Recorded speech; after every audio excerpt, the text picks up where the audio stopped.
With CME gaps above us and below us, we're in for some serious chop. Good morning, good evening, good afternoon, wherever you are, whenever you are. Thank you for watching this video. My name is Da Vinci Jeremy. Actually, I'll be honest, I am not in the pipe 5x5. I am like maybe 1x1 today, but I am here today to give you some news, some information, and show you some trading tips for this week as we try to survive what is going on.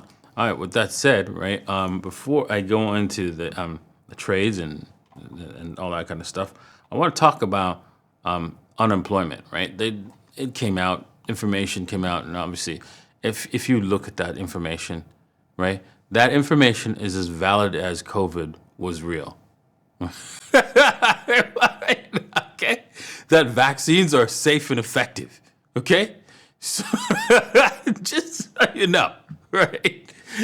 With that said, right, they came out right and saying that if you listen to ChatGPT, the official rate is 4.2%. This is BS, right? Right?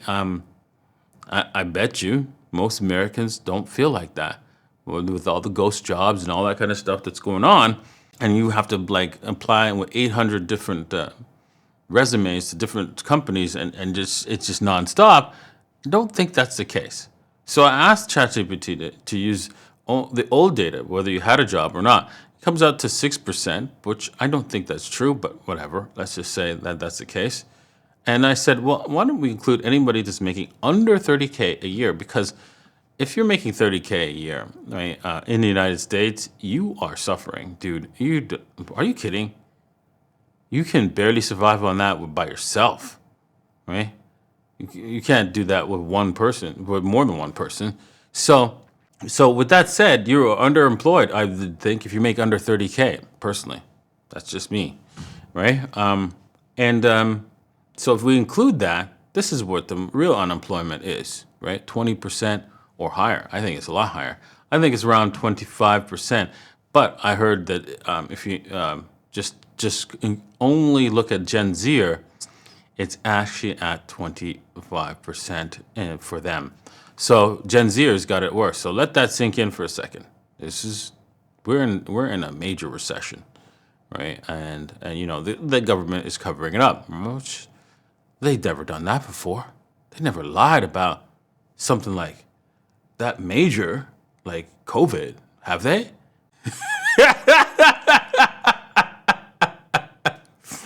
That's just COVID, right?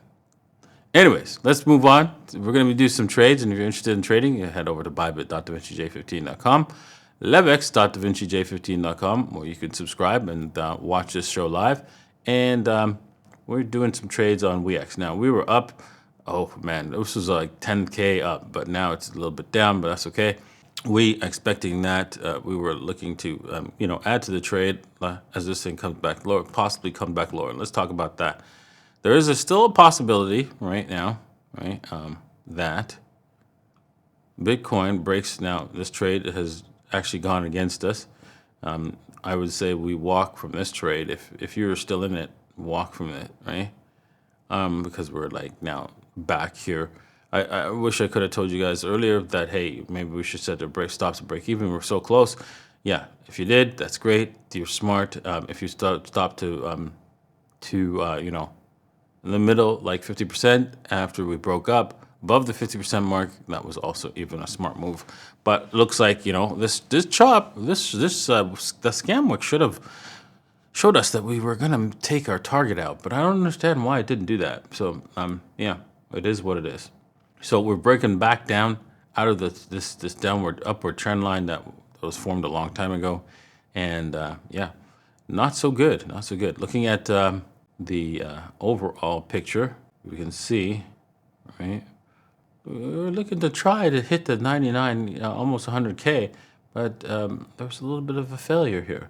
So, well, we have to see if this is probably going to might reverse here on us. Let's just go to 4 hour. Is there any kind of resistance or support here? No. Just we're in a point of control. So odds are that we're going to retest the lows here before we actually go higher. So wouldn't be surprised if we close the gap first then, right? So the gap is the target right now for this trade. Let's look for an entry for the target gap trade. We're going to have to wait. Can't find because we've already broken through this. And so this breakdown here, this was a breakdown, right? It was failing, and boom. So we have to wait for us to get some sort of like signal on where to jump in on trade. We can't really make this trade. It is what it is, and we have to move on. Looking at Solana, it is touching the bottom of this zone here, this little trading zone, this choppy zone that it's in, and has bounced. So that's a positive sign. We could create. You can see on the 4-hour we're creating what's called what's it called? This is a bullish fractal. So we could probably go retest the highs up here, and before it actually rolls over. So you could wait for this bullish fractal to finish probably in what, 4 hours? Oh, Jesus, 3 hours, and 15 minutes. Let's see here if there's any kind of other trade that we can make, since that's going to take a while to actually finish. Right? Yeah, nothing yet. Nothing. Why is this not? Why is the double click not working? Oh, well, it isn't what it is. Okay, so looking at that, we can see, oof, we've double bottoms here, reversed it, and yeah, it looks like it wants to go higher, but again, we missed the trade, right? As this was a breakout here, or about here, so would have to wait for this to give us some more information, unfortunately. Yeah, sometimes you just have to wait and sit on your hands. It's just the way it is, right? You can't just trade every day, right? Looking for some sort of trade here on Ethereum. Nothing much here for Ethereum, really. I'm looking here that it looks like we're heading down. So we could take a short trade here. This is the easiest one, right? 'Cause Ethereum just it's sad. Yes, it looks like we've broken already down, so we're gonna see if we can come back up to the top of this level here before we can jump into the short trade. So let's just take this one. This one's easier to jump in on right here. Ethereum looks really, really pathetic, and we're gonna take this to a breakdown out of the zone here, a little bit out of the zone, but I think we are in a negative bias here for Ethereum. Retest to enter this lower level here to go back all the way down to the 1655 level, unfortunately, for Ethereum.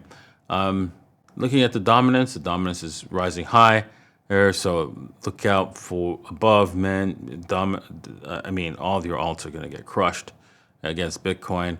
So yeah, that's where it is. Now let's just see if we can find some sort of information on a nice trade for Solana, if we use trading different, and see if there's any kind of liquidity above or below us that we can actually attack. Let's go with the lower time frames, since that's what we're looking at.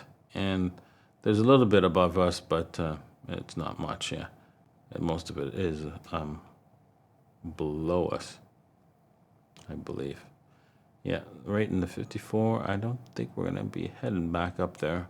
So yeah, nothing here to give us a signal, right, that we could be headed low, definitely lower, and definitely up to above here. So we'd have to that'd be some serious push, right, for Solana to get above its all-time, its swing high here of 54. So yeah, we are most likely headed lower because the trend is your friend to the end. And you can see there's a definite trend downward here on Solana. Boom. Let's see if I can get this thing right. Come on, let's go. There we go. Boom. That trend here, you can see that there might be broken. Right, we'd have to wait for a nice W, retest down here, and come back up, and then we could say that trend is broken.